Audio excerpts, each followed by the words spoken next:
Tous les fleuves commencent à la source.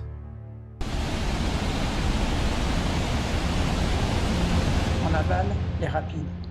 Une descente raide, chutant de plus de 40 mètres avant de remonter sur Raidillon.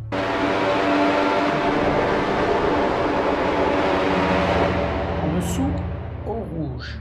Une rivière calme s'y écoule. C'est aussi un virage célèbre et redouté par tous.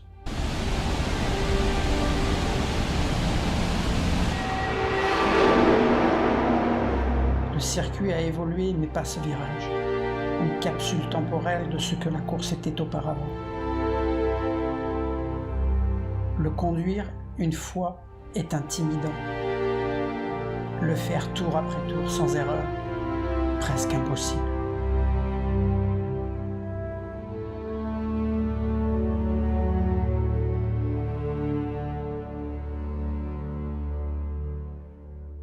Le fleuve s'écoule dessous, mais sa destination est aussi sa source. Du moins, à Spa-Francorchamps.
The Washington, D.C. region SCCA iRacing League began its summer season a few months ago as real racing across the country halted for the growing pandemic.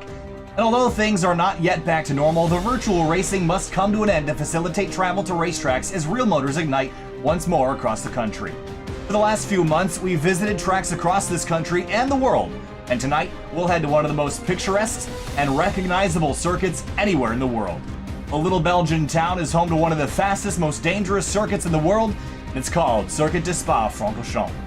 19 turns, 7 kilometers, dozens of meters of elevation change. This place is the place for the WDCR SCCA Virtual Racing Finale tonight on SimTV. Welcome, my name's Kyle Heyer, joined by Finian DeCuna, and we're almost complete with qualifying here in the closing moments of it. 2 minutes left here, Finian, but a 1 hour race to wrap up this season as real racing gets back underway this summer. Yeah, honestly, obviously this wasn't supposed to be the finale. We were supposed to go one more week at Watkins Glen. But as another track for finale, it's a fantastic place to end the season. It's just a fantastic race to be, racetrack to be at in general. Probably one of my favorite tracks on the iRacing service. So we're going to have a quick look here at our current qualifying positions. Right at the top of the board, it's Ken Alseal in the number 23, then Robert Porter in the 136, Thomas Layton back in third in a BMW Z4 this week, then Francois Brou, the Frenchman, in fourth, Daniel Gross in fifth place in the number 8 car, then Chad Griffith, Sly Stafford, Andrew Chow, Don Williman, Dave Fitzgerald, and a couple other drivers, including that of the number 10 of Murphy Nichols, out on track, putting down laps. Let's take a look here at the lap around Circuit de Spa-Francorchamps here, Finian. Take me through the first couple sectors at Spa. Yeah, absolutely. Head down, flying into La Source to start the lap as we're using the Grand Prix pits layout. That's going to be a very tight hairpin with a relatively little amount of cars. That shouldn't be too much of a problem. Then heading down to El Rouge, the most famous corner on this track and pretty much on this continent. Then up through Rayon and then down through the Kemmel Straight. Heading down the straightaway, very long straightaway. It's going to be a pretty good passing opportunity for a lot of these drivers. Into Lake Colm, it's a right-left-right chicane combination. Then down a 180-degree right-hand corner, all the way to Pujol. 2 high-speed left-hand corners, going to carry a lot of speed through there. Head over to Campus, the right-hander, 13, and the left into 14. Then to 16 and 17 over here. That's Stavelot all the way to Blanchimont, where you're going to head to that final chicane. A great passing opportunity before the end of the lap. That's a lap here at Circuit de Spa-Francorchamps here in Stavelot, Belgium. 7 kilometers around this place. And we'll get one last look at our qualifying drivers. Ken Ausiel just got bumped by Tom Layton, but Ausiel in a interesting pace scheme tonight here. Finney doesn't really match the car, but it looks good regardless.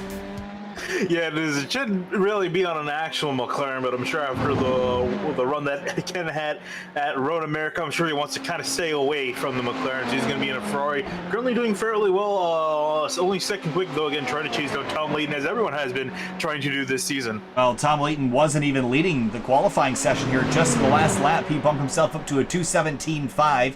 Puts him about 2.5 tenths over Ken Ausiel. Robert Porter is third in the number 136. Francois Brou, who he was been kind of rocking the Mercedes camp the last couple weeks, he will start as it stands in fourth. Looks like the 10 of Murphy Nichols was only good enough for 10th quick. Pretty big gaps between the field here, but this is a very, very big track, and a lot of opportunities for mistakes. Yeah, absolutely. He's not going to have that many laps really due to just how long the track is, and almost pretty much putting in a time of just under 2 minutes 20 seconds for most of the drivers in this field. I see a lot of the guys pretty much have finished up their qualifying run. I think Chad Griffith really the only one out there on our run. He is right now as he heads towards Blanchimont and into the last chicane on the racetrack. I mentioned it's a good passing opportunity, and again, a lot of brakes here. You use all the ABS to get yourself down to corner speed, but big sausage curbs on the apexes here, Finian. Got to be careful and keep yourself within track limits. Griffith in a little bit hot. He's going to run out wide and abandon that lap. He will start 6th tonight. Yeah. And that's something we definitely need to talk about too. These guys have been giving 35 incident allowances until they start getting penalties. And every 10 they're going to start getting more and more. And if you somehow, this is a pretty big number, if you somehow reach 100 incidents in an hour, you're going to get disqualified. I think rightfully so. But the big thing too about talking every time we come to Spa is the incidents and how easy it is to get them by just pretty much running a normal racing line. This track's notorious for that. So these guys are going to have to be a little bit careful, a little bit conservative in some parts of the track to make sure they don't rack it up too much, because then they can find themselves getting drive-through penalties, and that's the last thing they want. Yeah, it's a 60-minute race. It's a long time to be out there, and it's not unheard of to get 2 or 3 off tracks every single lap. The biggest offender, I think, is Pujol over on the far side of the track. We're actually looking at it from up above. This complex right here, this double left-hander, it is so tempting to want to track out here, Finney, and everything from here on over is all no-go zone. You cannot use that, or you'll find yourself with a 1X. And if we can go down to Puan, I'm not sure if I put a camera in the right place. I probably didn't, but oh yeah, if you go to Puan exit, maybe I think you might be able to get something. But in that on the exit, it's a little bit past to the right of the camera. There's some curbs there. Please try to avoid that, because when we were running in the Spa 24 2 years ago in 2018, I found that there's a really convenient bump that will send the car airborne. And if you're not careful, yeah, right there. And there's the mark right there on the racetrack. You want to stay very far away from that area, just because if you run wide, there is a massive bump, as you mentioned, and that Armco gets a workout over there, I tell you. So stay off the curbs as much as you can, and use the ones that you can use, and there's quite a few of them around here where you can gain time by using as much racetrack as possible. There are areas where if you step over the bounds, iRacing will reel you in, or you're going to find yourself in the barriers. So try to that to happen as little as possible. So, about to line up for the race here this evening. 60 minutes on the board for the final race. We were supposed to end out the season at Watkins Glen, but that will not be happening next week. So this will be the last run until the fall as we head down to the racetrack in just a moment's time. And a beautiful sky here tonight as we head into the evening moments here. 65 in the air, now 66 on the racetrack, so very cool as well. That tells me going to be a lot of grip available for the drivers. Yeah, they're going to be absolutely loving it, especially because they're going to need it through corners like Poul and also through Blanchimont here, which is the corner we're just lining up for as we start our gridding process. Modern layout of Spa-Francorchamps, built in 1979, but the track has been around a lot longer. It used to be raced on country roads. The drivers protested one year because they thought it was too dangerous, so they built a modern circuit. It's still dangerous, but it's got a lot more runoff now. Stavelot, Belgium has a population of 6,700 people. Small town by standards up here. 19 turns, 7 kilometers around. We're going to make about 27 laps this race in the 60 minutes we have here this evening. Lap time's about 2:17 to 2:20. Eau Rouge, named after the river that runs below the track, means red water for the iron deposits that are down there. Tints the water red over on that side of the racetrack. So, again, my name's Kyle Heyer, joined by Finney DeCuna for our final race of the DC Region SCCA iRacing League season. Let's run through our starting lineup here in just a moment's time.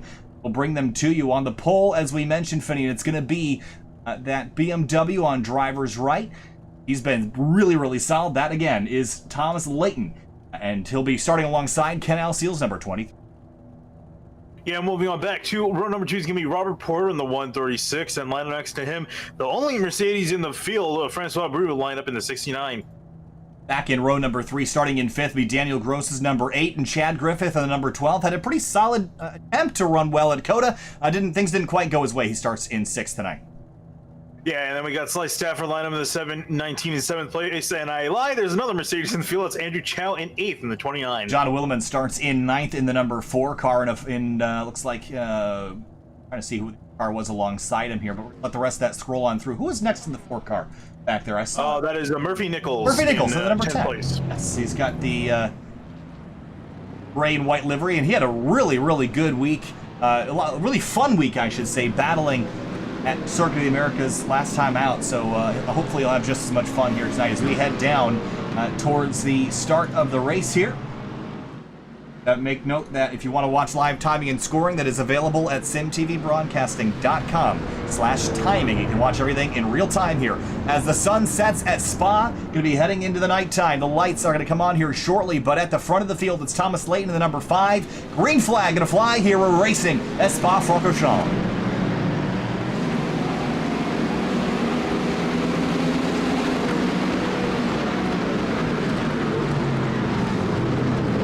Big stack up in turn number 1. A couple Ferraris way on the brakes there. Daniel Gross, one of them, as we head now towards Eau Rouge. High-speed action here, Finn, as we head down the hill. Yeah, it looks like for the most part, everyone going to get themselves sorted out here for this 1 hour race. Everyone flying over the camera and through the curves as they're heading up through El Rouge and Radion. Now onto the Kemmel straight speeds, climbing well into the triple digits, 150, 160. How about for 4th place, Chad Griffith, and we see Francois Brou, big slowdown for him, and the number 69 ended up cutting Radion, so he'll have to slow way, way down. He's got a lot of work for his home race here, as he drops all the way to the back of the field. Yeah, this is not a good start, and especially after so much promise qualifying up in 4th place, but now putting himself back in 11th. Dude, he's Chad Griffith off in the side. Does he have damage to that BMW? He certainly does. I'm going to try to go back and find out exactly how he got this damage, and this was heading into Lake Home, the high-speed right-left combination. Enters the corner, sweeps back to the left, going to track out and just gets loose on maybe on cold tires and pounds that tire barrier. Pretty quick stop there. Hopefully suspension's all in one piece. Yeah, these guys do have 2 fast repairs to work with, so you can come on into the pits, try to fix that car up early if you would like, but it's going to cost him on pit road. Out of Pouhon now, Thomas Layton leads the way in front of Ken Alseal. You're going to see him pop out from behind the trees now. 0.2 of a second, make it 0.3 of a second. The 23 trying to close the gap on that number 5. He's right there as they track out and head towards Stavlo, corner for which is named after the nearby town. Look at the sun setting. It's a beautiful setting here in Belgium as they track out and head towards Blanchimont. Doing a little bit wide for Ken Alseal. That's more than likely than not a 1 accident. You're going to have to keep an eye on this because this could be a factor. These guys get a little bit too greedy because the racing line, it's faster to get those 1 axes, but that being said, you can only hit a certain allowance here as you see these guys head through Blanchimont. Oh, the leader! He's going to spin! And then crashes, does Thomas Layton hard into the barrier. And just like that, the race leader is out on the opening lap here for the DC Region SCCA iRacing League. And just like that, we mentioned how treacherous that corner can be. The leader is out. Yeah, that's the second BMW. We saw the same thing. Cold tires, car is getting loose into the wall hard for Layton. But man, what a big mistake. We've seen very few mistakes out of Layton this season, but a big one here. And here's another look. He's just going to enter the corner and turn it on in. I wonder if he got curb on the inside. No, didn't he? Just got loose. Just not enough wing in the car. And that's the thing that you're always going to fight in these Z4s is balancing the downforce versus the slipperiness of it. And again, a pretty short wheelbase, so they don't have as much stability as cars like the Ferrari. So Layton's day, at least competitively, is over. He'll hit pit lane. That leaves Ken Alseal with the race lead, but Robert Porter's not too much farther behind. And also, look at Daniel Gross and Sly Stafford, a couple of Ferraris battling for position back here for the last step on the podium. Here they come. Stafford gonna peel up to the left side of Gross, and we'll try to get him in Lacan, and he's gonna actually get it done. Here comes Andrew Chow in the Mercedes, one of 2 that you mentioned. Oh, big slip for Gross. Will he spin? Around he will go. So 5th place, also gonna loop it right in front of Murphy Nichols. He has to take evasive action through the gravel. Yeah, a lot of drivers dealing with those conditions. This seemed more to just being Gross getting too much curb as he was entering or exiting Le Combs. Here's Francois Brou in the number 69. He voiced the intro for this event. You see right behind him Dave Fitzgerald in the number 91 battling for 6th right now. Remember, Brou got that slowdown in the early part of this race and is trying to recover what he can. He did an excellent job climbing up through the order. Granted, also a lot of drivers have started making mistakes, and he's just been picking them off one by one. And speaking of which, Dave Fitzgerald, he goes wide, and gonna just that's Murphy Nichols. It goes wide. Don Manning has just gone around, and I think this is over, like over by Blanchimont, is it not? I can't really tell where we are. Pouhon. Oh, it is Pouhon. Let's have a look. Elias Lonesome here just enters the corner again. High-speed instability for him. Yeah, these BMWs are just really struggling. Brou and Fitzgerald now battling for 6th as Nichols going to get back by for the moment. And now it's 2 Ferraris sandwiching the big, thundering Mercedes in between. He's got a massive run down here heading to Blanchimont. I don't think he's going to make the move. He's going to back it off because it's really treacherous ahead here, side by side. Going to have a run here to the driver's right. If he'll take it, he's going to stay in behind for now. And we saw Murphy Nichols at the exit of Pouhon. You saw him run wide and the car caught air. That's exactly what you were talking about in the pre-race, Finney. And it is a dangerous place to go out wide. And I bet you Murphy Nichols had to clench real tight there on the steering wheel to not lose that car. And I don't think he'll make that mistake again. Yeah, I was going to say props to him for keeping that thing straight. He's actually going to go way wide in La Source, and here comes Brou up the inside, but not a good enough run off.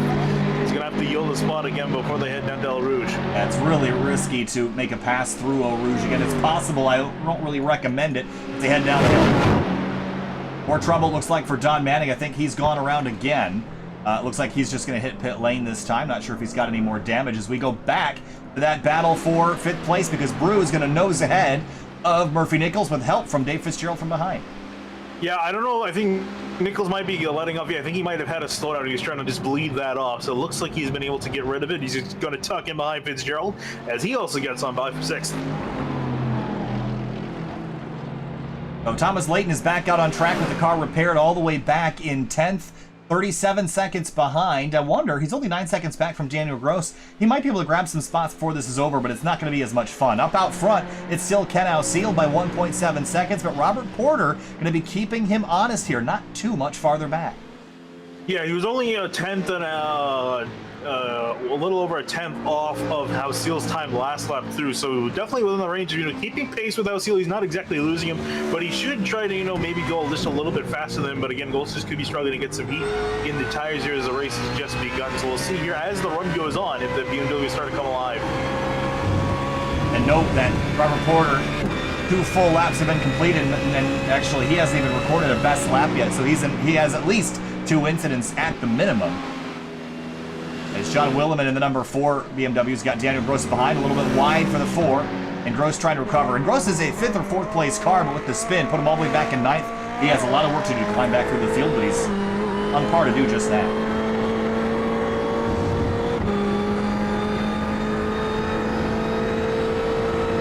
One of the closer battles on the track between these 2 drivers at the moment.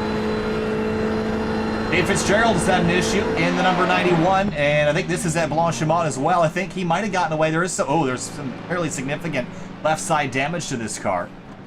Let's go back and see what caused this. Wow. Cracks out. That was a big hit there to the concrete, and Murphy Nichols just around the outside. Yeah. That's what I was saying, oh wow, because Murphy Nichols just went through the grass and was, I think, able to slow the car down to take the next corner. Woo! Wild ride for Nichols there as he just comes out of the corner, and watch Fitzgerald just high speed and around he will go, and great reaction by Nichols there to take evasive action to get on through. He's up to 6th with that maneuver. Fitzgerald going to be on pit lane repairing that car as we've got Willeman and Gross battling. Willeman going to go to driver's left. He might just let Gross on by here. Yeah, we see Gross had a better run coming out already on, and now here down the Kemmel straight, and big move to the right side, and Gross is going to get by, and Willeman just going to let him on by. Go on to Les Combes now as they sweep on through. Gross back to 7th. Willeman throws the car back to the left side of the racetrack. Out up front, Ken Ausiel's last lap was only a 10th off his best, and he's beginning to stretch his legs out front. in the number 23. Robert Porter, 2.2 back. And I would think that the Ferrari would be the stronger car this week, being the BMW and the Ferrari. But we've still seen a lot of people still enjoying that Z4 platform. What would your choice have been tonight? I don't know. It's kind of hard to tell. I honestly think I might have picked the BMW just because it gives you nice power out of some of these corners and down the straights. Yeah, there are quite a few downforce corners and a lot of them to navigate. I think that's again where the Ferrari, where its territory kind of lies. So it is kind of tough to tell. I think really both these cars work pretty well here. But we're seeing so far the Ferrari, at least with Ken O'Seal, being a pretty good package so far. There are your two leaders. Then third place, Sly Stafford in the 719. We haven't really talked a whole lot about him yet tonight. Started in 7th, made his way through all the mess on the opening couple laps up into the last step on the podium. Andrew Chow in the Mercedes is in 4th, and looks like he might be trying to run him down. Stafford across the line at 219.8, or 219.6 rather, 220.1. So it looks like Stafford is actually pulling away slightly from the 29.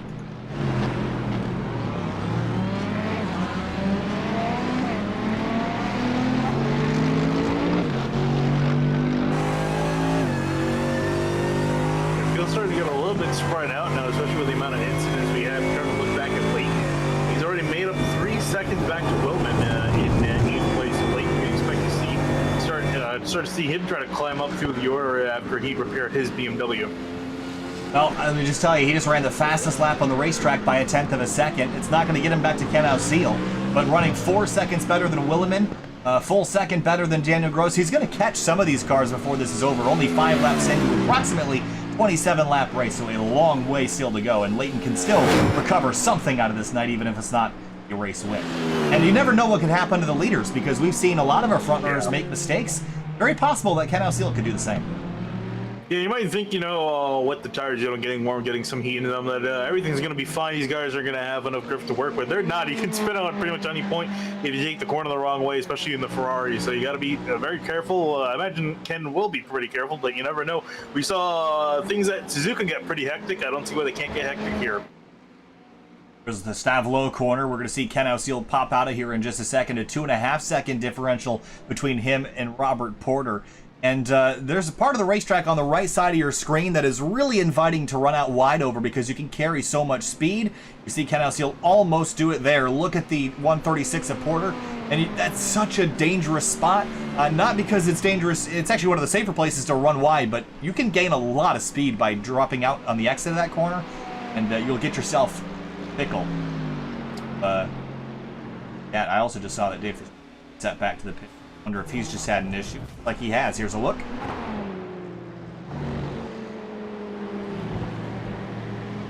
Ran off and brought the car to a stop. I'm not sure what was going on there, but pulled the car off. And Fitzgerald's day, after the slip-up he had a little while ago, it looks like it's just been kind of stalled. So Fitzgerald looks like he'll end the night in the pits.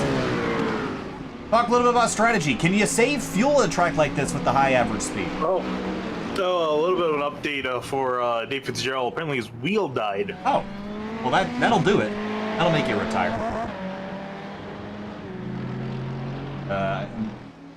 Can't run out of fuel. Oh man, those jokes will never get old. I'm sorry. So we've got 2 drivers out of this race, Don Manning and Dave Fitzgerald. The rest are still running. Chad Griffith is the last one on the racetrack as it stands, down in 10th. Has not been a good night for Griffith, even though he had some pretty solid runs at COTA a few weeks back. I think he'd rather be running up inside the top 5 right around where he started rather than back in 10th. Yeah, I can't imagine this essentially turned into a practice session for him. He's got 27 seconds up to Thomas Leighton, so I think he's going to be by himself for quite a while. He's pretty much as far as away as he can get from everyone else that he can. So we'll just see how his night is going to go, if he can try to climb up any more spots, being all the way pretty much the last car running on track, as you're saying. So let's go back and talk about strategy for a little bit here, Finian. What's the plan for fuel? Because I know the cars differ a little bit, and we've mostly been seeing cars go the distance. However, this track has a lot of straightaway, and you're on throttle probably 85 to 90% of the lap. Is that going to affect your fuel mileage, and do you think everyone's going to have to make a pit stop? I feel like it might lean into people more or less having to make a pit stop again, as you're saying. Especially you have, the Camel straight, you have the back straightaway. There's several parts of the track where you're on throttle for a very long amount of time, more so than most other tracks. Especially considering you got a lot of high downforce corners, you're trying to maintain that speed. So I think we're probably going to see more or less these guys lean into having to make a stop.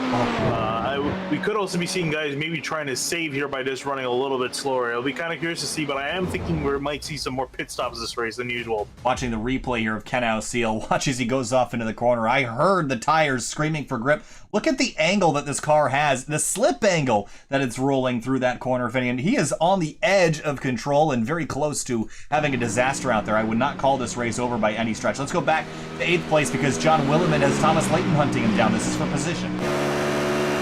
This is the battle for 8th place. Although, again, with the difference in pace between these two, I don't think it's going to be too much of a battle here as they head through Blanchimont. Layton a little bit wide and some dirty air. He's going to have a big look up the inside, late on the brakes, and he'll go through Williman and let him have the spot. Now it's 6.5 seconds between Layton and Daniel Gross in 7th, and he'll begin his charge now. You see Williman struggling for grip on corner exit. Murphy Nicholson is not too much farther beyond. It is conceivable that Layton could finish 6th in this race, and if any of the front runners have an issue, he could be inside the top 5. Francois Brou right now is in 5th. Right in front of him, though, Stafford and Chow beginning to size each other up here for 3rd. Yeah, you could definitely see Brou catching up to Chow as well as Stafford. So I think the 3rd, 4th, and 5th guys are starting to close in on one another. Obviously, this battle not brewing for 3rd, but as Chow is trying to catch into the Ferrari of Stafford up ahead. And Mercedes is definitely a straight line monster. The problem is all the corners here are relatively high speed, so the big weight distribution differences between this car and some of the mid-engine platforms make this car a little bit pushy here. So Chow might be struggling with that, but he's got Francois Brou behind him, and those Mercedes 4th and 5th. Up in front, it's the Ferrari of Ken Ausiel and Robert Porter in 2nd, with a BMW. Stafford in 3rd with another Ferrari. Also got Dave Fitzgerald in the booth. Dave, if you want to say a word. Hey fellas, I didn't want to be here, but I am here now. Well, we heard wheel issues there for you, Dave. So what happened, and is it fixable? Yeah, I think it's the connection cable for the AccuForce wheel. It's like a telephone cable, and it can be kind of wonky. And I think I moved my rig recently, and I believe it's been kind of wonky since then. So yes, it's fixable. I just don't have another cable. But early exit for you, Dave. We saw a lot of drivers struggle with the cold tires. Even the race leader out on the opening lap had to come down and get a fast repair. Take us through the first lap here at Spa. Relatively cool. How difficult was it to get temperature in the tires? Yeah, you're right. It is difficult, even though this is a late evening race. It's pretty. The track temperature was, I think, less than 70, if I'm not mistaken. So I can't see that. What does it show there? 66 track temp right 66. Now. There you go. So yeah, it was pretty cold. The tires were, especially with the short pace lap that we had, very, touchy. You just got to tippy toe throughout especially going up Eau Rouge. That was the second time, which was what got me. But yeah, it's very difficult on the first lap. But there's a lot of cars. You got to make sure you're not doing anything silly on the first lap. You want to let people spread out a little bit. But it was a little bit being at the back. It's not as bad as being up front, I can tell you. Just saw Daniel Gross take a pretty big cut at the top of the hill at Radion, and that is an area where if you can get it right, you can carry a lot of speed, but it's also an area where you can get yourself into some trouble. Yeah, and I'm actually surprised he got away with it. It doesn't look like he's slowing down, so I think he got away pretty much with murder as he went flying. He cut the course by a lot. You're going to see here, it's not really much contesting here. You see completely, not even on the curbs on the apex, so he was lucky. He got away with it. Sometimes you can get lucky down there, and you take a deep breath for a second, and you just hope you don't see the message pop up. But he's going to launch an attack here on Murphy Nicholson, the number 10, who's been really giving all of the effort he can. They're a bit slow at the exit of the corner as they head towards Pujol. A bit of a defensive line there as they head down into the corner, so pretty good run here to hang on and keep Daniel Gross behind him. Oh, wide though. And we saw this happen earlier, Finney. You hit this bump on corner exit right there. You see the tires jump up, and he's going to have to let Gross come back on by. Yeah, fortunately for him, he didn't hit as bad as I did, so he's going to continue on. However, we'll lose a spot to Daniel Gross, and we got Leighton coming up in behind. You can see him just appear in frame there for a second in his BMW. I will say that Murphy, Nichols, and Francois and I are having a nice little battle, and he did, I think, the exact same thing on the laps we were together. Yeah, that's, Finney was talking about this in the pre-race at the exit of Pujol. Right at the exit of the curb, there's a really gnarly bump. I should say right at the beginning of the curb. The curb steps up, and we were running the spot 24 back in 2018. Finney had hit that, nose the car straight into the barrier, and he will not let himself forget it, and I won't let him forget it either. It's a pretty dangerous spot, but here comes Leighton by Murphy Nichols for 7th. Oh yeah, the deep on the brakes for Leighton. This should be pretty easy for him as Murphy's not going to put up much of a battle. But yeah, honestly, just really in general, that back thing caught me off by surprise. I did not know that bump existed until I went flying over it. Bit of a Well, battle. maybe I can make that into a meme that you do for me and my fuel. Oh, I hope you don't watch the whole broadcast later, Dave. No, I don't watch it anymore because I know I'm the butt of everybody's joke. How about for 3rd? Oh, we got to change for the lead here. Ken Halseal has also had an issue. Has he spun the car as we were watching the battle for 3rd? Halseal had a 2.5-second lead, and I think it's all gone away with a mistake. Let's go back and have a look here. Exactly what happened as he was heading through Lake Holm, the right-left chicane, throttles up, swings the car and just catches the curb and loops it around. And harmless spin here, Finney, but we mentioned this earlier. Nobody, not even the race leaders, are immune to mistakes at Spa. Yeah, especially considering, the balance of the car, the weight transfer through some of these corners, and right there caught Halseal off guard. Wasn't expecting to see yellow columns, but I mean, again, you can pretty much see it anywhere through some of these corners, some of the parts of the track, and now he's got to try to chase down Porter, who is our new leader. And it's very rare to see Ken make substantial mistakes like that. Yeah, it's not something you see a lot, but we saw Leighton make a similar mistake on the opening lap, but that sort of set the tone that.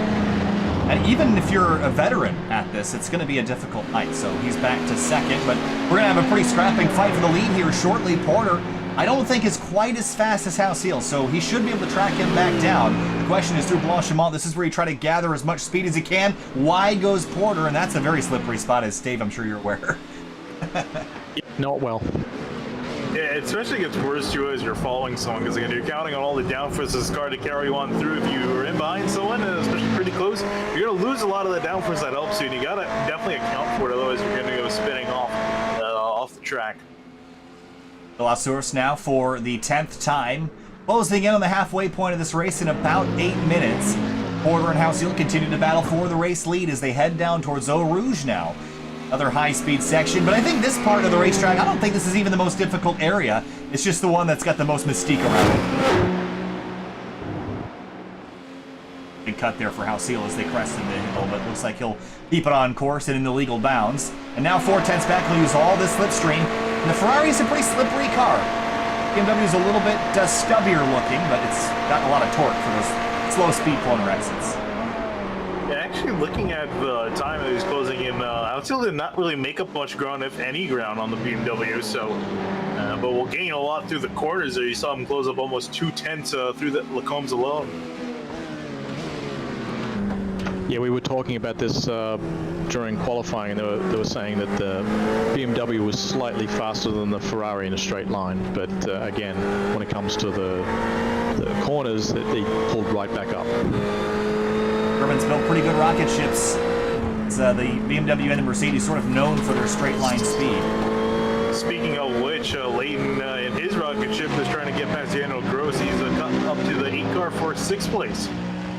Battle for 6th and a battle for the race lead. Porter going to drift out a little bit wide. Halseal's going to get right to the rear bumper of him, but stuck in behind, and not a lot of passing opportunities on the backside of the course. You sort of have to wait till you get over to the chicane to make a run here, but he's going to have a run at the exit of Stavelot, and now the run towards Blanchimont.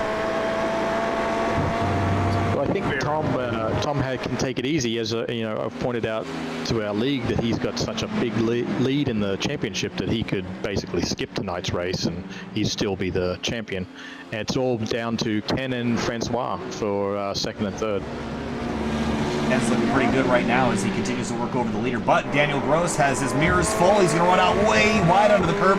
almost into the gravel with pressure from Leighton from behind, Finney.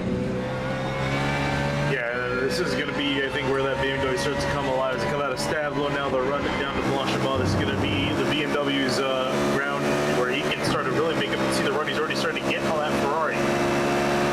He's going to go for it. He will to the driver's left into Blanchimont in just a moment. And he's through and clear, and crossover by Gross will be able to take the run to him down to the chicane. He's going to give it a try. Into the braking zone. Oh, he's going to go for it to driver's left on the curb. Not a lot of grip out there. He'll get it slowed down, but Leighton completes the pass, and Gross will have to slip in behind. Now the drag race down the front stretch, but I think Leighton will have this done. Yeah, I wanted to get back on the straight race again. As Dave was saying, the BMW starts to come alive. It's kind of hard for the Ferraris to pull back. So I think that's going to settle that fight for 6th place. Back up to the race lead all the way towards Les Combes. Robert Porter is still very busy with Ken Alseal behind him. I'm curious if Ken's going to... He's actually trying to pass Porter, but he's trying to force Porter into making a mistake and taking it that way. Hey, Dave, what's the fuel mileage situation look like on the Ferraris here? I mean, Ken Alseal's right behind Robert Porter. Can he save some fuel, or is everyone going to have to pit with how much straightaway we've got here? Well, the race has been configured with only 70% fuel for all cars, so there will be a pit stop. I'm not sure how Ken his strategery is working with his whether he went in with a light load. I guess he's about halfway through the race, so I guess he had a pretty good fuel load, but about 20 gallons is the max the Ferrari can get, and it probably needs at least 27, 28, something like that. Maybe even a little more. I'm not sure what its max is. It was all about shortening the time on pit lane, but he's got Robert Porter in the sights right now as they head towards Blanchimont once again. So maybe Finian just saving a little bit of fuel here, just so that you can spend that little bit less time on pit lane, because it's a lot easier to spend less time on pit lane than it is to spend less time going around the track. Yeah, absolutely, especially considering it's going to be tough for that Ferrari to try to make moves on the straightaways. You might as well, let him clear the air in front. You got to save just a little bit of gas, not a whole lot that you can, but just saying, every little amount builds up, and you can definitely end up saving, a few tenths. And that can be enough to take the race lead if they come in at different times. Well, Ken is pretty cagey, and I'm sure that's going through his mind. He'd rather sit behind Robert and just eke out that few MPGs that he can get over about maybe 4 or 5 laps before having to pit. That continues to keep our leaders less than a tenth and a half apart. Now we should get 150 entry speed into that corner, and then carrying that all the way to the top of Radion, and then the run down the Kemmel Straight. That slipstream is going to come into effect, and if Alseal wanted to pass Robert Porter, probably wouldn't be too difficult, even though the BMW's got a little bit more leg. Alseal's going to step out of line for a moment just to take a look, but I think he's got other plans. Right there, though. It really looks like he's trying to pass him, or at least maybe force Porter into a mistake, because if Porter crashes the car, then he doesn't have to worry about anything. You see him run wide here, and now he'll have a run to driver's right, but he'll sit on it. These guys running so close together. It's crazy how much the Ferrari closes in the corner. Sometimes it looks like Alseal's about to hit Porter because he's just going that much faster behind.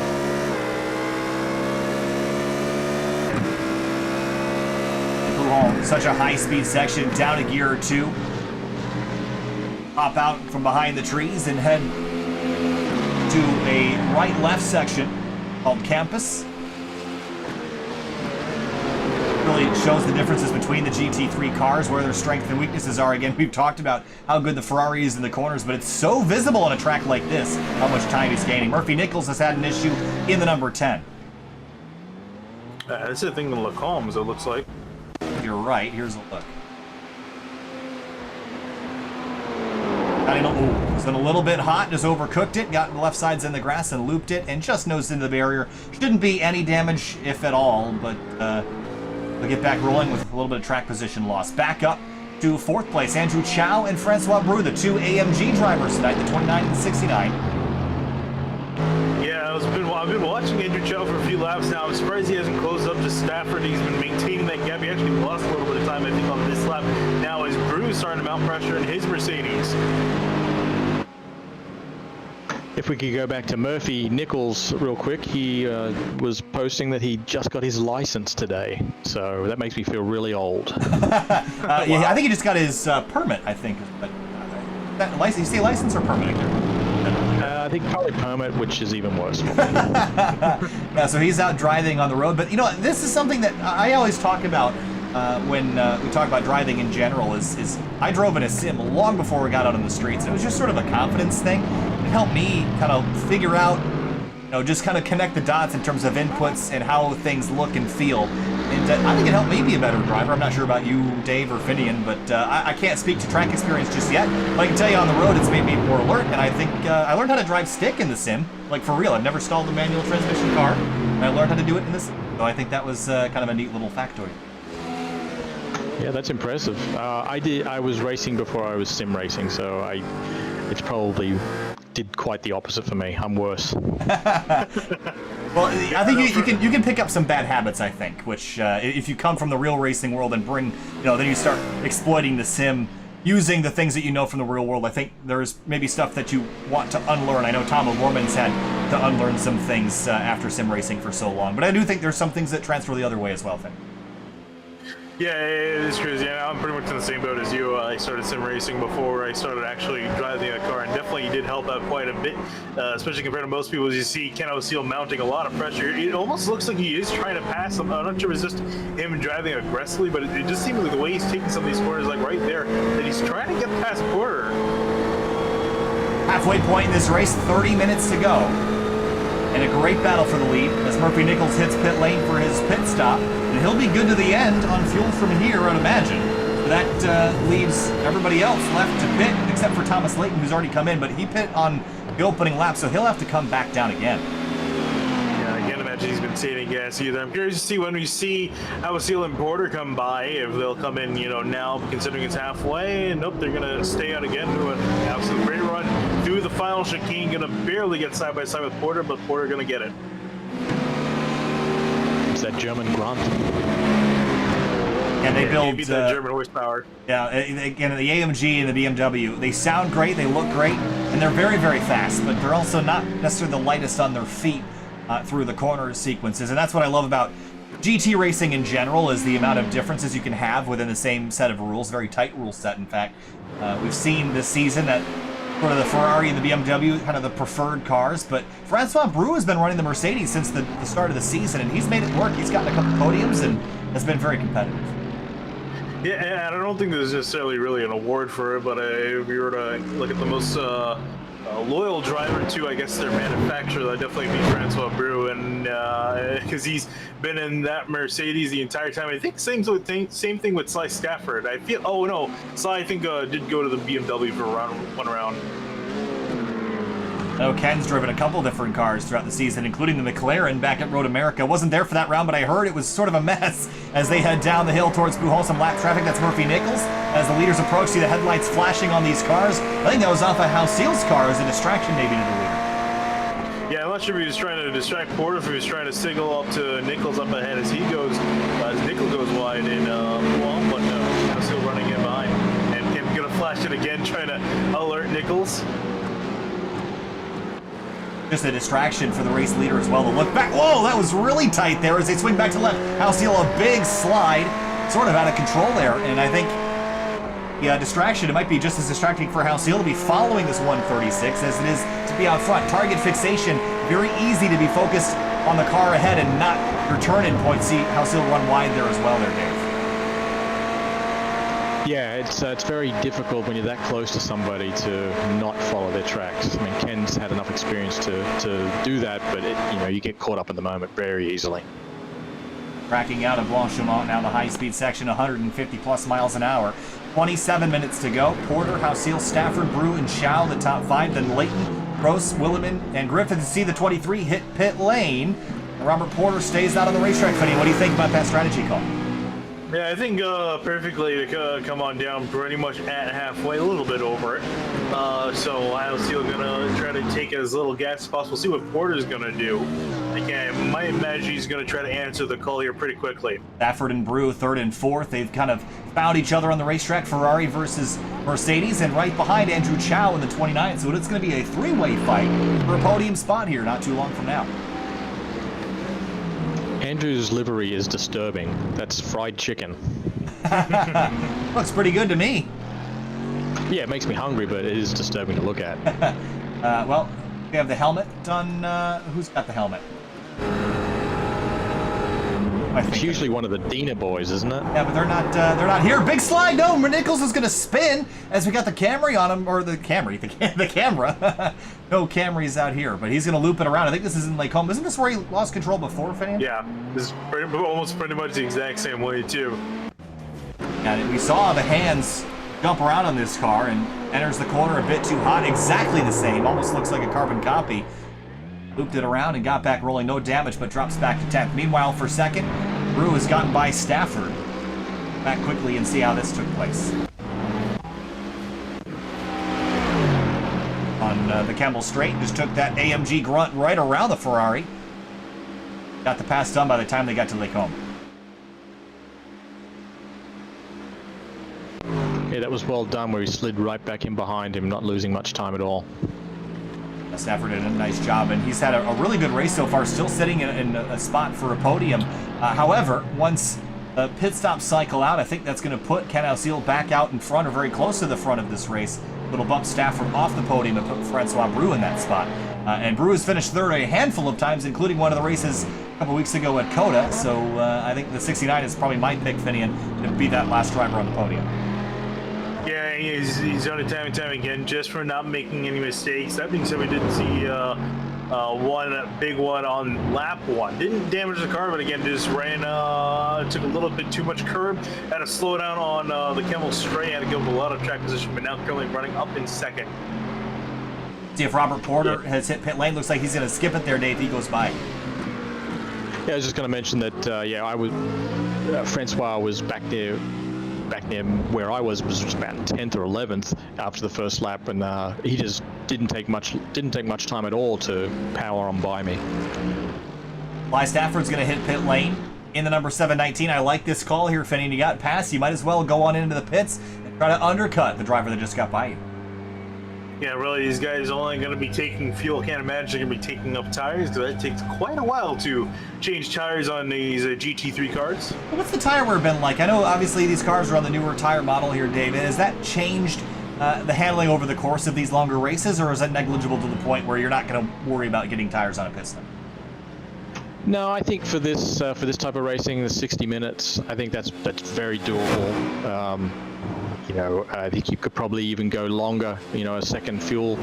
But I think for our needs, this 60 minutes is definitely a no-tire race. Daniel Gross also on pit lane in the number 8. John Williman in the bright red bright red BMW. He's also into his box here. Chad Griffith going to enter pit lane, so a whole bunch of pit stops. Our front three have still not come in. Porter, Brew, and Chow. Imagine we'll see them here shortly. Yeah, we might see them. I think they could maybe only go a little bit around 10 minutes more on their tank before they're probably going to have to come in.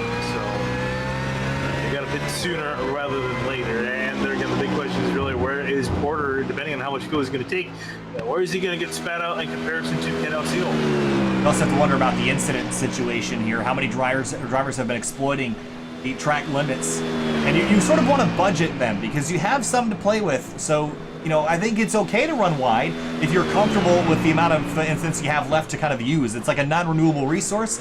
You can run wide and gain time, but you can only do it a certain number of times. So budget that out and try to gain as much as you can during these times when there's no one around you. Yeah, I think we're pretty liberal, 35 incidents for a 1 hour race. So I think that should be more than enough for what you try to get done tonight. I think I had like 90 an hour one time.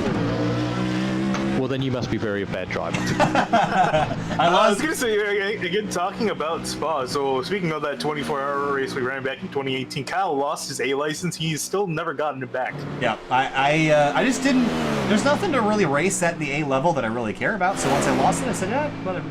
I haven't bothered to get it back. So Spa 24 of 2018 is when I lost my A license, and I just have not returned. I got pretty close to losing it as well. I was lucky. I had, I think, 1.2 something left. It was really close.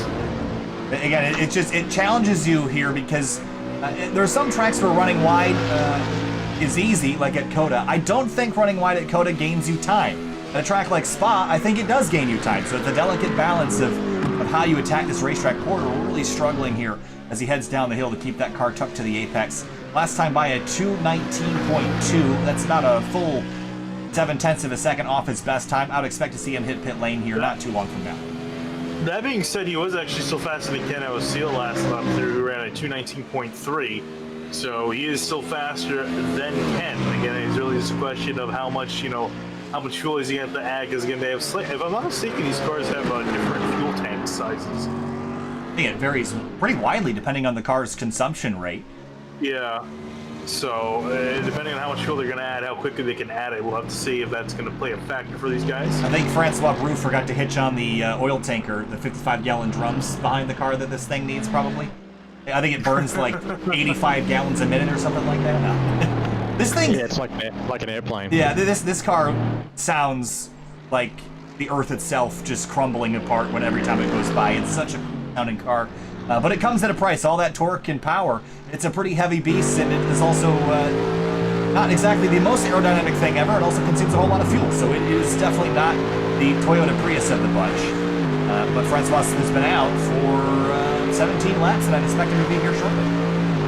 Yeah, in fact, pretty much everyone has come in for a pit stop except our top four. Layton has made a pit stop, however, that was only to fix his car up. He's going to have to still get service to that 5 BMW, so top four still waiting on them to complete their service. Brake rotors glowing on the 69 as he came down into the chicane area. The nighttime is coming here, Dave. Spa is dark at night. Does that change how you attack this racetrack, or have you seen it enough by this point that you're driving in the dark isn't a huge deal? Yeah, like you're looking at it now, even though it's dark and the lights are on, there's still plenty of visibility out there, and especially when you got a couple of cars, those headlights have a good throw on them, so it's not a problem. Thomas Layton's just hit pit lane. He also brings Andrew Chow with him, so 4th and 5th are in to the pits. That leaves only our top two who have yet to make their trip to pit lane. It's a 23-second difference between Porter and Brou. Ken O'Seal ran a 2:19.085 last time. That was a half a second quicker than Robert Porter's lap time. And speaking of time, we should get this in before it actually gets too dark. When I was setting the session up, it said it was supposed to be dark at 9:40, so we got a little bit of time. A lot of time left before the darkness will fully descend on Stavelot, Belgium, and put Spa-Francorchamps into the darkness. I also, this is one of those tracks that I think everybody, I've never been, but I would like to visit the track at some point. The morning fog here, and especially when it rains, this is such a beautiful racetrack in those conditions as well. Hopefully when we get rain someday, Dave, we can make everyone have to deal with that on top of the track itself, which is a lot to ask, but I think it looked really cool. It looked really cool, and I'll be watching because I don't need anything like that to mess my race up any more than I can do it myself. It's Daniel Gross in 6th with Andrew Chow right behind him. They both made their pit stops. Now got to battle pretty hard if they want to get a top 5 because Thomas Layton is 9 seconds up the road. It's going to take a mistake or for Francois Brou to come out behind Gross, or for any of these drivers to see a top 5 result tonight. So they're going to be on it right now before Brou hits pit lane.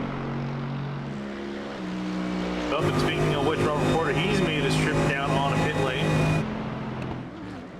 Come on in, and now the question is, where's Ken O'Seal in relation? It took Ken O'Seal from pit in to pit out 45 seconds before Robert Porter's headed in. Yeah, and actually, if you wanted to look back at Porter's entry, he actually hit the wall as he was coming into pit row. It was a really awkward entry for him. It's really easy to do that here. This pit entry is awful. And trying to... oh, yeah.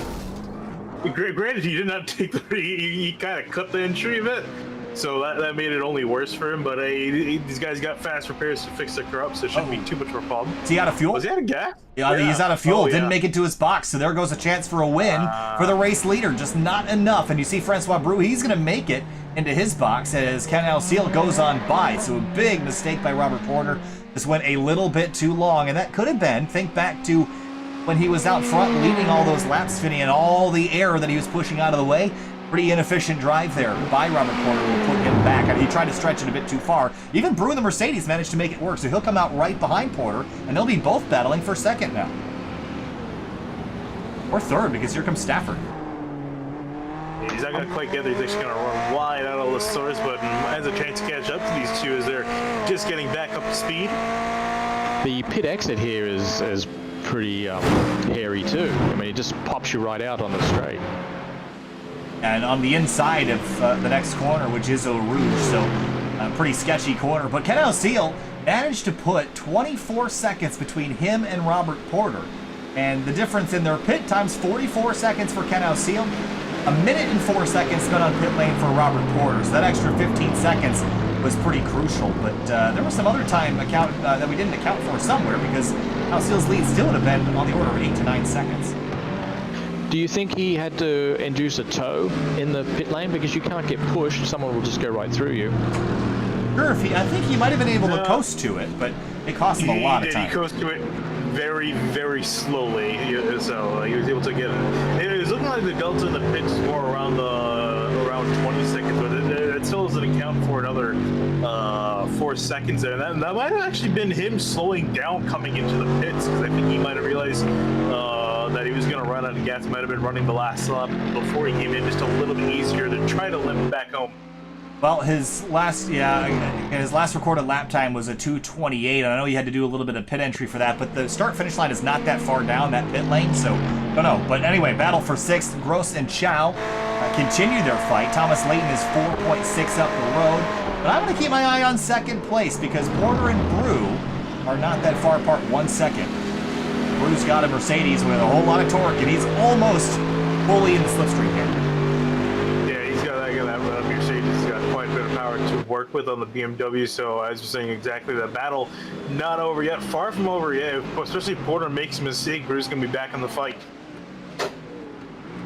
Less than 15 minutes to go in the final race of the season for the WDCR SCCA iRacing League. Out front right now, it's Ken Alseal. He has led 9 laps of the 19 that we've completed. The others belong to Robert Porter in the 136.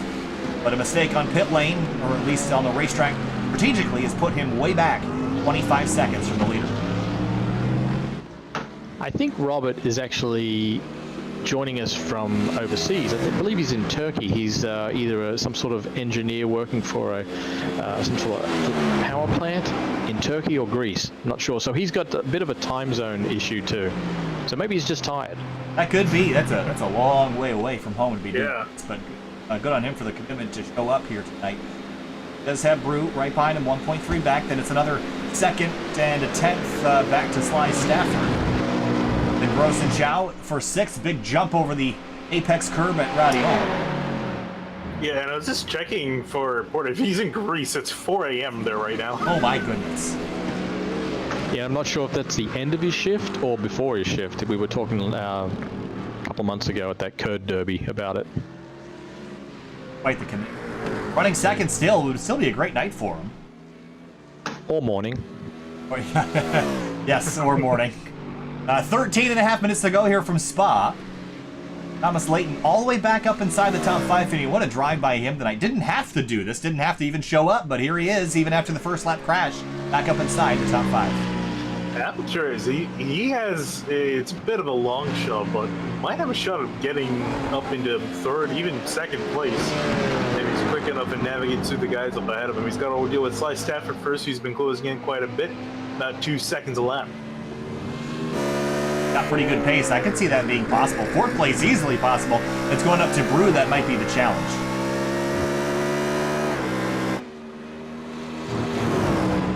Love the sounds of these GT3 cars. The Ferrari is sort of quiet, but the BMW, the Mercedes, and the Audi when it's here, man, those things scream. 1.5 seconds between Porter and Brew. So Brew is losing a little bit of ground in the AMG. You see the brakes glowing. Also love watching the difference in weight in these cars really showing up, especially when they lean on the brakes and you see the rotors glowing on the Mercedes. They're not necessarily doing that on the other cars just yet, so a lot of force being clamped down on those brake components in that car.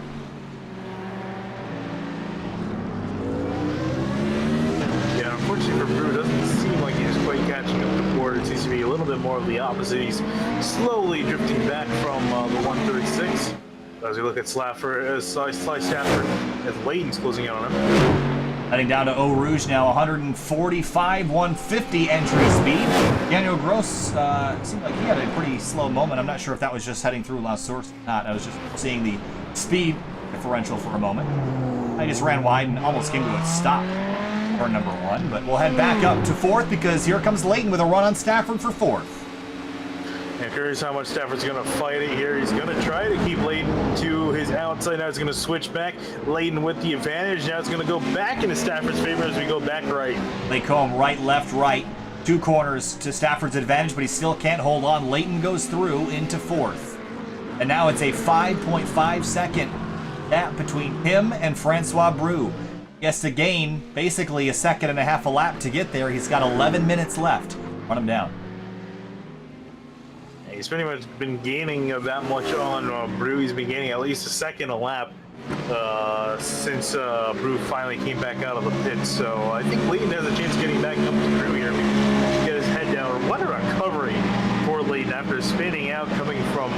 He had to make an entire extra pit stop, so it's an extra I want to say extra 30 seconds down on pit road that he's made up on track. Certainly has a lot of pace, and it's been a pretty solid season for him, Dave. Absolutely. I was just about to mention how strong he has been every event we've had. I'm not sure where Tom came from. I don't recall him in any other season, but I think he's probably one of those autocrossing guys that Ken knows. He's pretty good as he sits in 4th now, 5.5 back from Francois Brou. 10 minutes to go for Ken Ausil to clinch another victory here. Again, not in the championship fight at the top of the order, but he is in a fight for 2nd with Francois Brou back in 3rd. How are the points looking as we come into the night? That is a great question that I am not exactly sure of.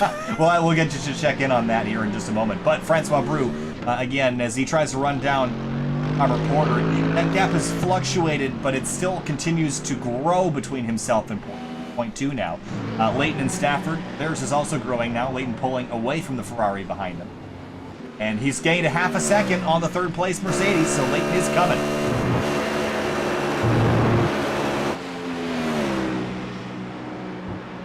Now darkness falling on this racetrack, and the only light, there's a little bit of ambient light still left in the sky, but the headlights, as Dave, you mentioned earlier, a pretty good throw on these, but it does get pretty dark around here. There's not a lot of artificial light, at least trackside, so it is possible you come around a corner and you happen upon something that you weren't expecting to see.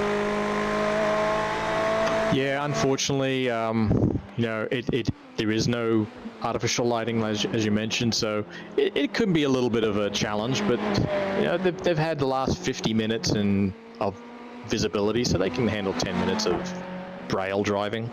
Saw Ausil on the edge of control there for a moment, kind of sliding through the exit of Pouhon. Keep our eyes on the 3rd place battle, because that's the one I think is going to heat up before the end of this. Francois Brou has 4.4 seconds on Thomas Leighton, and that continues to shrink. Leighton is really laying down some immensely quick lap times now. And for him to podium after crashing on the opening lap, that is so impressive.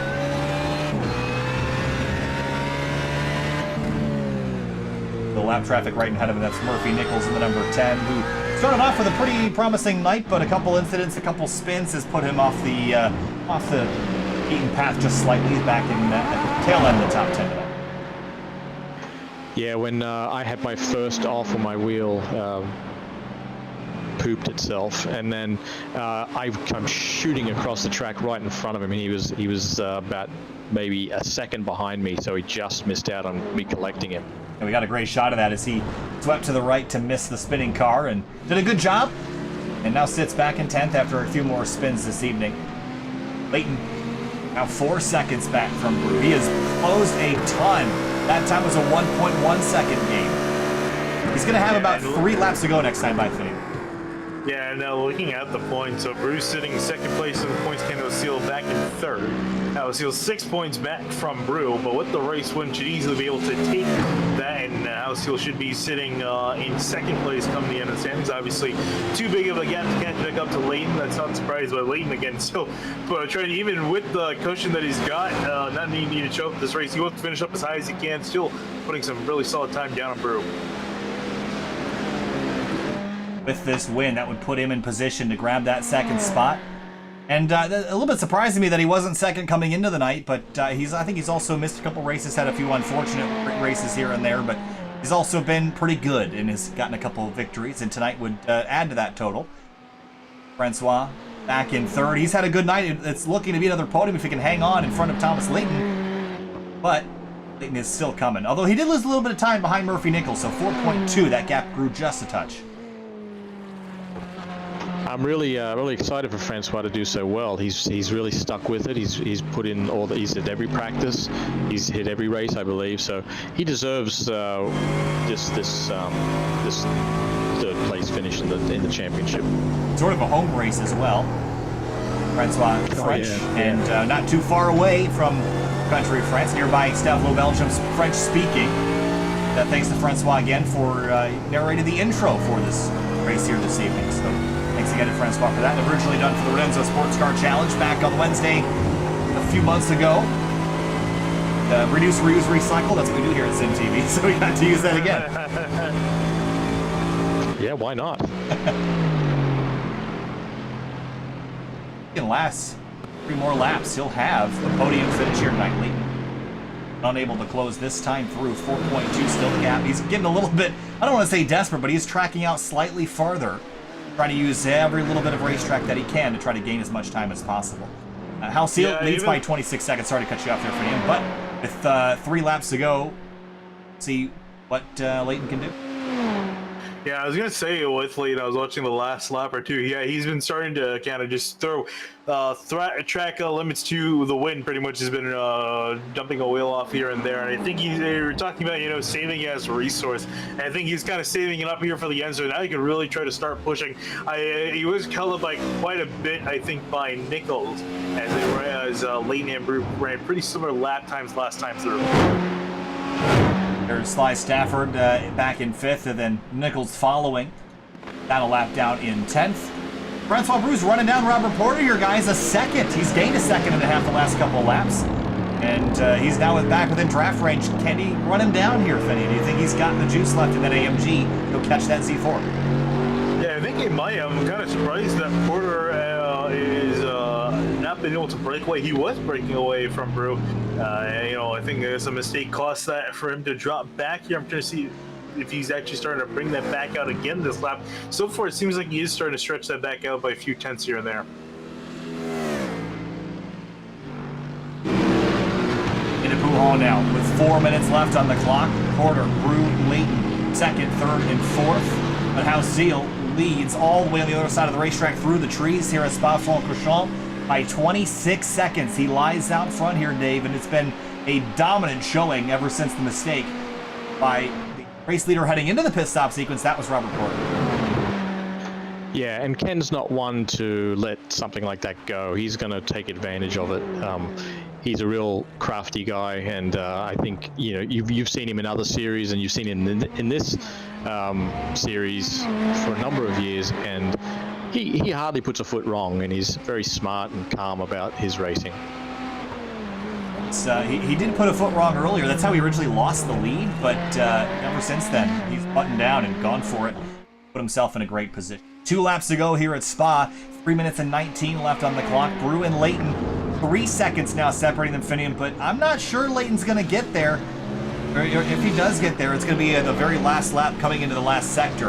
I'm just not sure. He's making up time. I'm just not sure it's going to be enough to get all the way past Brew. Yeah, he made up a second last lap, but again, I think that again being held up by Nichols, I think that's going to cost him, and just keep him out of getting a podium. You see here, Brew ends up making a mistake here. Actually, see Leighton flashing the lights, trying to show Brew, hey, I'm still behind you. I'm still trying to catch you, and to keep on his toes. But yeah, and even Brew too, for that matter, he's starting to lose Porter as Porter is starting to pick up the speed back up.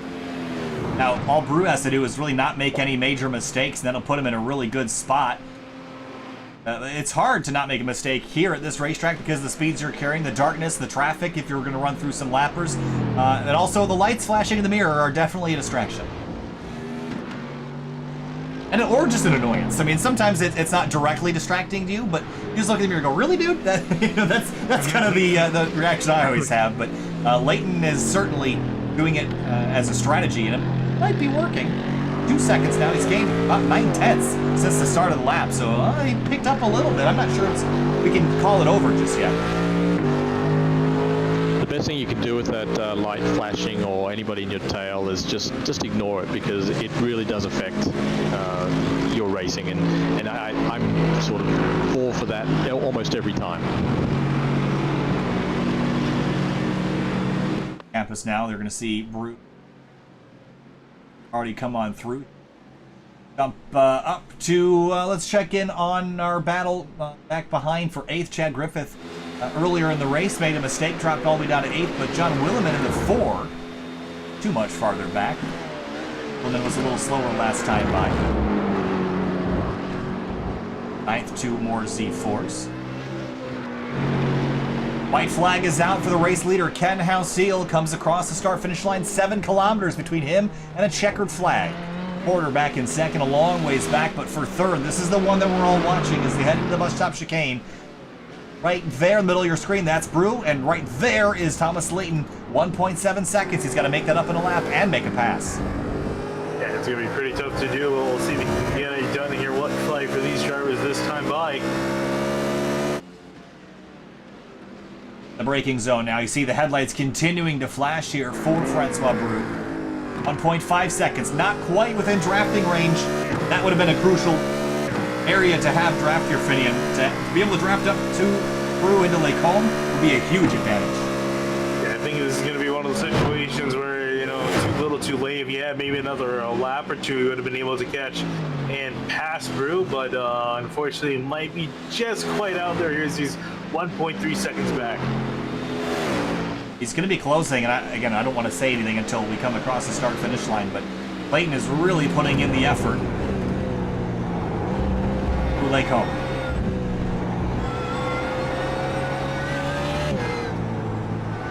And I guess the thing for Leighton is to, near the incident limit, he might as well push him. It's not like this race matters that much. He'll still finish.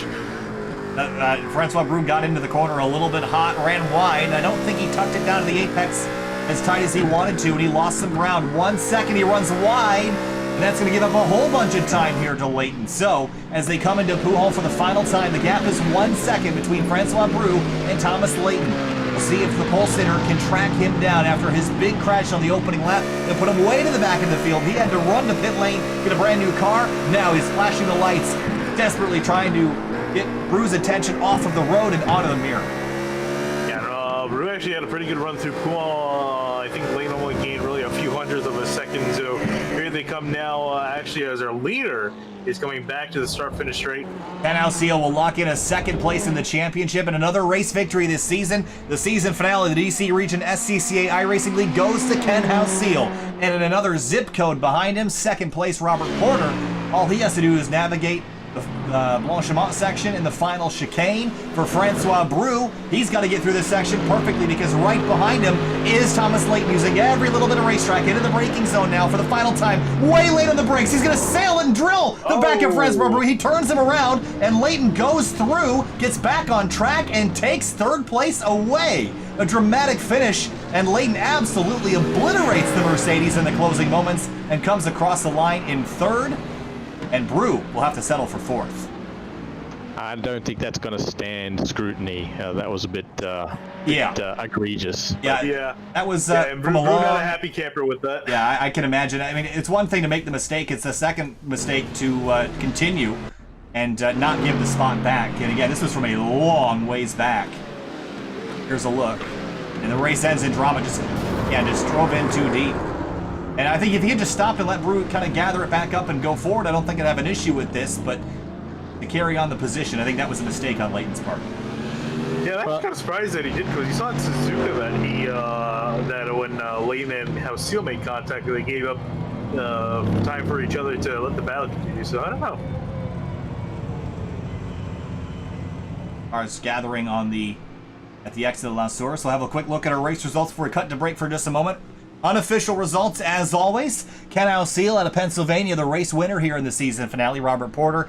Again, unofficial podium here. Leighton third, Francois Brou fourth, Sly Stafford in fifth, then Chow, Griffith, Gross, Williman, and Murphy Nichols. Your top 10 here. Did you see a position change? Did Gross not make it to the line here, or is he out of? He just made it to the line, as you can see, very, very slowly. 9th place for the number 8. Then Dave Fitzgerald back in 11th. Don Manning in 12th. Unofficial race results. We'll be back in just a few minutes for interviews from our top drivers. We'll be right back. Stay with us.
Welcome back live to Sim TV in the DC region SCCA iRacing League. Here now after some changes to the race results. Stewart Race Review moves Thomas Leighton back to P4, and Francois Brou will get to retain his position number 3 and have the last step on the podium tonight. Francois, great effort tonight, a dramatic finish that ended up with some drama, but you're going to end up holding on to your podium position, and you'll grab another one here at the tail end of the season. So take us through your night tonight. Looked like a lot of fun. Yeah, thank you, guys. Starting by the finish. Tom was a second. Usually I could hold him up for at least a lap. I didn't expect him to be there. I didn't even pay attention, actually. And I don't know how he managed, but kind of dive bombed me. And then we ended up. I didn't know where he was. And but I knew he was coming back. That was my goal, to keep him really. I was counting the laps on the second, but that was a good finish. Again, a good race apart from the beginning. I got a penalty because cold tires I went off. I had a 1.5 seconds penalty, and after that, it was playing catch up, staying consistent. I think I had really, really low incidents, so I have a margin of incidents for the end. I think my driving is the best that I've done so far, and I think right now I'm pretty happy where my at, and hopefully I have a couple of months to rest and come back next year even stronger. Overall, I'm really happy. That was a clean fight and clean passing, and again, apart from the little mishap at the end, but I guess everybody put it back together the way it was. So I'm kind of subscribed to third place, but that's my legitimate place, I think, right now in that standing. Absolutely. Francois, thank you so much for talking to us. Another great run tonight, and again, you'll finish third where you belonged tonight, this evening. Congratulations, and we'll see you next season. Thank you very much, you guys. Thank you. Thank you. Move on now to our second place finisher. It was Robert Porter, the number 136 car, ended up coming home in second. Had the lead for a couple laps there, Robert, but it all seemed to kind of go away on pit lane. Bit of a miscalculation put you back. Take us through your race tonight and then that pit stop sequence. Well, it was going real good up until that. Obviously, qualifying went well. Being so close to Tom and Ken is just impressive on its own because, they're just aliens, right? So I just got lucky on that one. And then, Tom spun on lap 1, so I was like, I'll just manage second, whatever, try and keep it close to Ken in case he makes a mistake, which he did. So I capitalized. Ken was putting a lot of pressure on me. I saw him go into the pits. I was like, well, maybe I can cover him off by, just pitting next lap and hopefully come out in front. But I figured maybe he'll go back into traffic and that'll hold him up. So I tried to run it dry, which I did because I ended up running out of fuel on pit lane. The spotter told me I had enough left for 1 lap, and I guess he meant exactly 1 lap because I barely made it to my pit stall. Take us through the differences in the cars tonight, because it seemed like the Ferrari that Ken Alcil was driving wasn't not quite as fast on the straightaways, but when he got to the corners, it seemed like that was where that car really had an advantage on your BMW. Can you take us through and tell us what you saw from the cockpit and how different the cars really were? So it's funny you bring that up because I had actually told Ken that going in.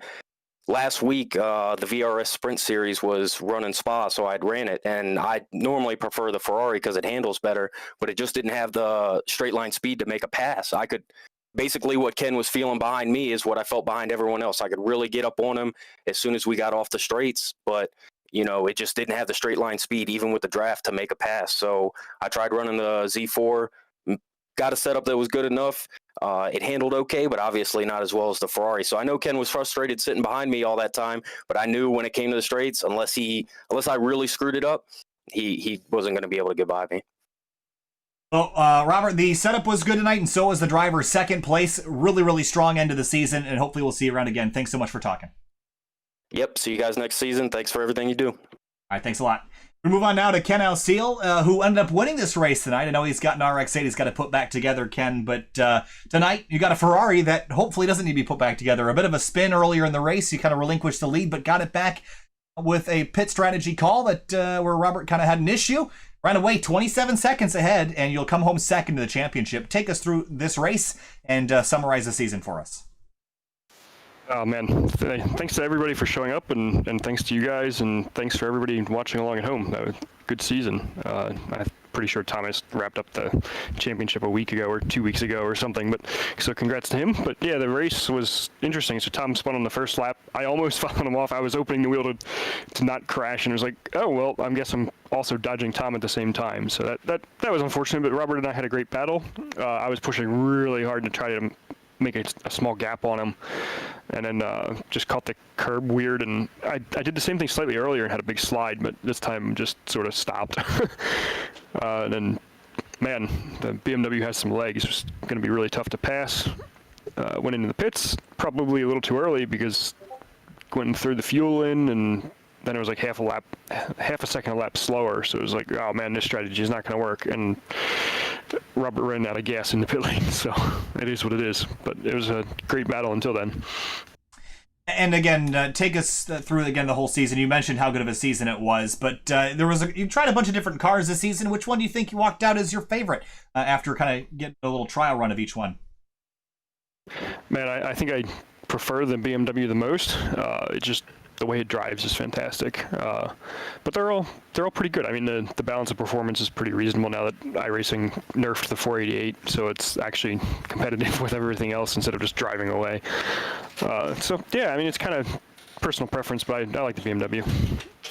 All right, Ken. Hey, congratulations on a race victory. It was really fun watching you battle there with Robert for a little while. Congratulations, and hopefully we'll see you around next season, and good luck fixing that RX-8. Yeah, thanks, guys.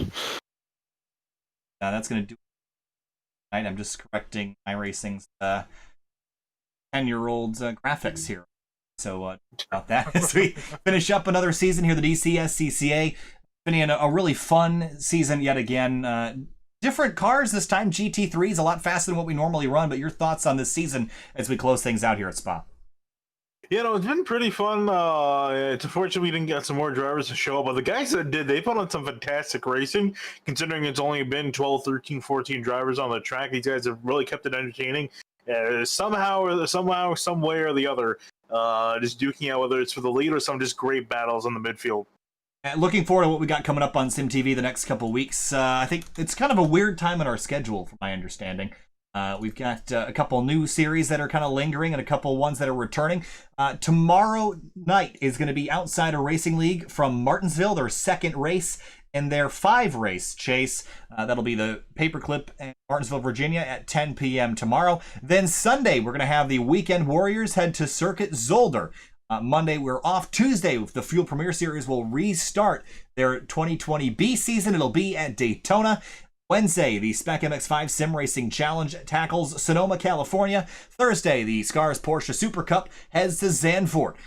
Wrap things up the following week with Outsider Racing League heading to Las Vegas on the 25th. And then, hey, we've got more F1 action on the 25th. I think that might be 6th. I think one of those. I think it's the 26th. No, 25th. F1 oh, it is on a Saturday. It'll be Interlagos with the Formula I Championship F3 and F1 right here. That's going to do it for us tonight. Thank you so much for watching, and we'll see you tomorrow night with the Outsider Racing League from Martinsville.